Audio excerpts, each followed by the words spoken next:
इस देश में बाप जात पैसा चलता है मेरे भाई, बीजेपी, बाप जात पैसा।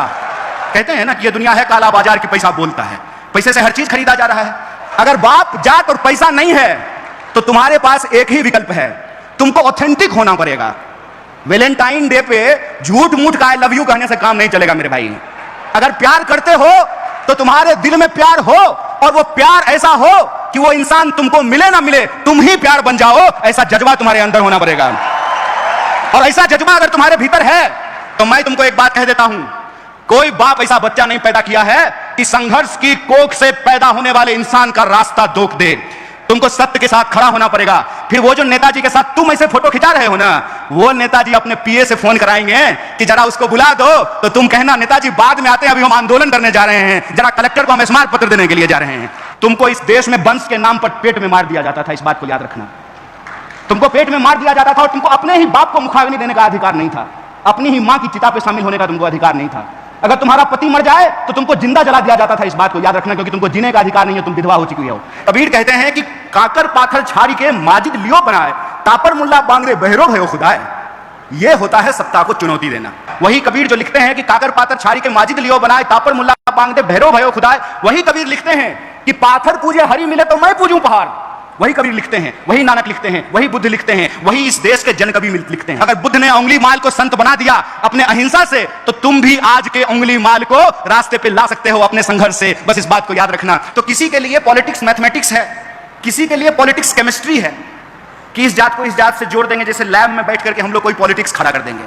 और किसी के लिए पॉलिटिक्स इकोनॉमी है, कितना पैसा खर्चा होगा, धन कहां से आएगा, चंदा कहां से आएगा। और आजकल चल भी यही रहा है, तुम मुझे चंदा दो मैं तुम्हें धंधा दूंगा, आप मुझसे चंदा लीजिए, फिर जब हमारी सरकार आ जाएगी तो हम आपको धंधा दे देंगे। चल भी यही रहा है। राजनीति दो ही तरह की होती है, एक होती है सत्ता की राजनीति और दूसरा होता है सत्ता के खिलाफ सत्य की राजनीति, और यही विचारधारा है। और जो सत्ता की राजनीति और सत्य की राजनीति है, इसको अगर आप भारतीय इतिहास, चिंतन और परंपरा के आधार पर देखेंगे तो भारत में हर तरह के विचार आपको देखने को मिलेंगे। भारत को किसी और देश से किसी भी प्रकार का नकल करने का जरूरत नहीं है। भारत वो देश है जहां पर हिरण्यकश्यप का अगर उदाहरण मिलता है तो अपने ही बाप के खिलाफ खड़ा होने वाला भक्त प्रहलाद का भी उदाहरण मिलता है, इस बात को याद रखिएगा। भारत के इतिहास में अगर तैमूर लंक मिलता है तो उसकी बड़ी आर्मी के सामने, जिसके पास तलवारें थी, घोड़े थे, हाथियां था, उसके सामने चाकू लेकर के खड़ा होने वाला बलकरण का भी इतिहास मिलता है। तो भारत की चिंतन परंपरा को आपको देखना पड़ेगा। भारत में अगर ईश्वरवादी सत्ता है तो उस ईश्वरवादी सत्ता को चुनौती लेने वाले विचार भी आपको मिलते हैं। फर्ज कीजिए, चांद तो वही है ना भैया जिसको आप करवा चौथ में भी चलनी लेकर के देखते हैं और ईद में भी देखते हैं। चांद को थोड़ी पता है कि धरती पर उसके नाम से लोग लड़ रहे हैं। वो तो करवा चौथ में भी देखा जा रहा है और ईद में भी देखा जा रहा है। इसका फैसला आपको करना है कि आपको समाज में किस संरचना का निर्माण करना है। अगर आपको समाज में बराबरी की संरचना का निर्माण करना है तो भारत में उसकी चिंतन परंपरा को आपको ढूंढ करके लाना पड़ेगा। और भारत में समानता, एकता, न्याय, बराबरी, इसकी चिंतन परंपरा यह है कि आपको कबीर के पास जाना पड़ेगा, आपको नानक के पास जाना पड़ेगा, आपको बुद्ध के पास जाना पड़ेगा, आपको शिवाजी के पास जाना पड़ेगा, आपको अन्ना भाऊ साठे के पास जाना पड़ेगा। क्या कहते हैं कबीर? कबीर कहते हैं कि काकर पाथर छाड़ी के माजिद लियो बनाए, तापर मुल्ला बांगरे बहरो भयो खुदाए। यह होता है सत्ता को चुनौती देना। सत्ता कितने प्रकार की है? सत्ता जाति की हो सकती है, सत्ता धर्म का हो सकता है, सत्ता पितृ सत्ता की हो सकती है, सत्ता अर्थ का हो सकता है। कहते हैं ना कि ये दुनिया है काला बाजार की, पैसा बोलता है, पैसे से हर चीज खरीदा जा रहा है। तो सत्ता को चुनौती देने का जो साहस होता है, वो साहस अगर आपके भीतर है, वो समझ आपके भीतर है, तो आप सत्य की राजनीति के साथ खड़े हैं। दो ही रास्ता है, नदी के उस किनारे खड़े हो जाइए, सत्ता से हाथ मिला लीजिए, या अपने दिलों में सत्य का अरमान लिए हुए गांधी बुद्ध के रास्ते पे चल पड़िए, डॉक्टर बाबा साहब भीमराव अम्बेडकर के रास्ते पे आगे निकल पड़िए। और बुरा मत मानिएगा, बहुत सारे स्पीकर ने कहा कि विचार नहीं होता है, गलत बात है। अगर विचार नहीं होता है तो आप में और कुत्ता में कोई फर्क नहीं है, इस बात को याद रखिएगा। विचार होता है, विचार के बिना आपके भीतर प्रश्न पूछने की क्षमता नहीं आती है, सत्य को चुनौती देने की क्षमता नहीं आती है, सत्ता से टकराने की साहस आपको नहीं होता है। और तर्क की अगर आप बात करेंगे तो इस देश में तर्क रहा है और तर्क ने हर प्रकार की सत्ता को चुनौती दिया है। वही कबीर जो लिखते हैं कि काकर पाथर छाड़ी के माजिद लियो बनाए, तापर मुल्ला बांगदे बहरो भयो खुदाए। वही कबीर लिखते हैं कि पाथर पूजे हरि मिले तो मैं पूजूं पहाड़। वही कबीर लिखते हैं, वही नानक लिखते हैं, वही बुद्ध लिखते हैं, वही इस देश के जन कवि लिखते हैं। और कवि दो तरह के होते हैं, इस बात को याद रखिएगा। जैसे मैं कहता हूं कि राजनीतिक व्यक्ति दो तरह का होता है, उसी तरह से कवि भी दो तरह के होते हैं।